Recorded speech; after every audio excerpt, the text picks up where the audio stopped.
You ask Tiger to solve. This deals with linear equations with one unknown. The final result is x equals 40/3. Let's solve it step by step. Swap sides.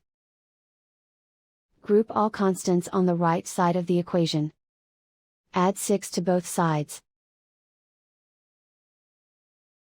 Simplify the arithmetic.